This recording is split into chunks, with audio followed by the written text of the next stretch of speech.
Welcome to part 9 of the King's Gambit under 1000 ELO course. Today we are going to talk about a fairly rare way Black decides to decline the gambit. After playing f4, the characteristic move of the King's Gambit, Black can play a rare but fairly weak move to support the e-pawn. We have already talked about the possibility of d6, but Black can support on the other side with f6. We have talked about this move at various points in time in the variations, and it is in almost all cases a weak move.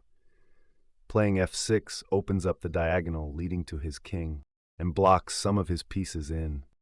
In most cases we have discussed so far, we have sort of ignored the weak move and played fairly normal, realizing that at some point in the game, the f6 weakness would open up some opportunity to attack.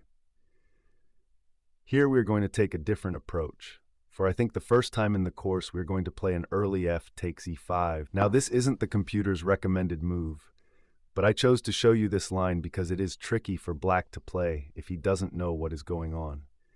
And let's face it, if he is playing f6 on the second move, he probably doesn't know what is going on in this line. This move is possible early only because the Black queen cannot go to h4. Which would cause serious problems. Good thing Black decided to put his pawn in the way. The trick with this move is that Black can't take our pawn back in the center. But Black doesn't know this. The data says that he plays this exact mistake 96% of the time. After all, that was the reason they placed the pawn on f6 in the first place. He doesn't have his knight on c6 yet, so he can't take back any other way. He reasons he doesn't want to lose a pawn, so takes in the center. A mistake. We now have an open path to expose Black's king. Black only has two options here. He can block the check with the pawn, in which case we take the free e-pawn. This forks the king and the rook. There's nothing Black can do to avoid it. He can try to create a threat of his own by getting his queen out and attacking our pawn. If we refuse to trade queens, we have to be somewhat careful here. But we can actually just take the rook and defend our king if Black takes the pawn. Really, it doesn't matter how we evade the check, we are already up significantly. Let's block with the bishop, setting a little trap, intentionally leaving our g-pawn open for Black to take so that we can attack the queen with tempo, giving us time to take the knight that is hanging on g8, no matter where Black retreats to. Let's go back to the other option. Black has to block our check. In this position, Black knows that g6 is bad, so maybe he decides to play the only other option, king to d7, which, believe it or not, is even worse than g6. The king is now in the open and Black has blocked in this queen and bishop, so he is now an easy target. The obvious next move is queen takes e5, which claims a pawn and gives a check. Black literally only has one move he can play. f7 is the only available square for the king, but this puts the king in the perfect position for another check from c4 with the bishop. Here Black has two options, d5 and king to g6. Playing d5 is stronger because even though it gives up a piece, and the king is forced to g6 anyway. Now Black's light-squared bishop is controlling some key squares. This prevents us from playing queen to f5 like we would want to if d5 wasn't played. The way to move forward from here is to give a check, forcing Black's queen out, letting us take more material. Now the king is exposed and we are up in material and development.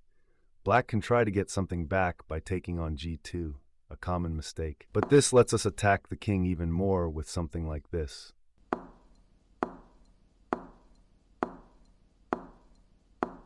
Checkmate. If Black doesn't play d5 to block the check, then that simplifies things for us. Black usually plays the weaker of the two moves in this position, the immediate king to g6. And since the bishop is locked in, we are free to move our queen to f5 with check, forcing the king to h6. And now we are free to play d4 with a discovered check. Black has to block with the pawn, and we immediately attack the pawn with ours. There's not much Black can do here, and he will be checkmated soon enough. It's safe to say that if we play accurately, Black has no chance of coming back after he plays pawn on f6, takes e5 in the center on move 3. But again, Black plays this move 96% of the time at this level. It just feels like a natural move and was part of the point of playing f6 in the first place. But just so you're prepared, let's dive a little bit into the next most common move, which is actually the best move in this position. Knight to c6. This move forces us to make a decision about our pawn on e5.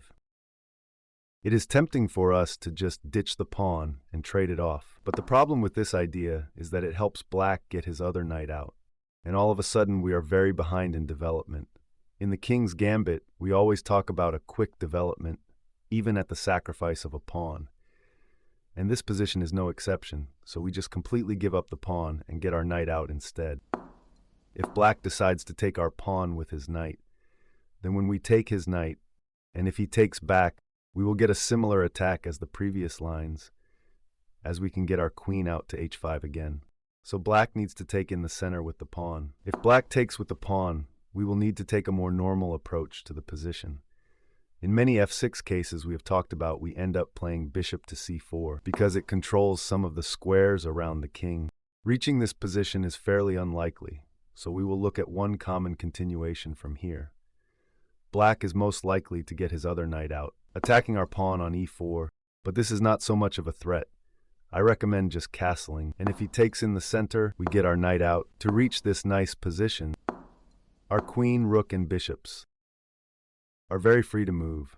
Black only has one of his pieces out, and things are looking good for us. The computer gives an evaluation of plus 2.2. We've covered the basics of the rare move. I wouldn't worry too much about other f6 variations. Most people will not play this line if they have done opening study, which means that after you take on e5, they will probably make the game-ending mistake of taking back. You just need to understand the next few moves, getting the queen in to attack the king, and you are golden. Thanks for watching.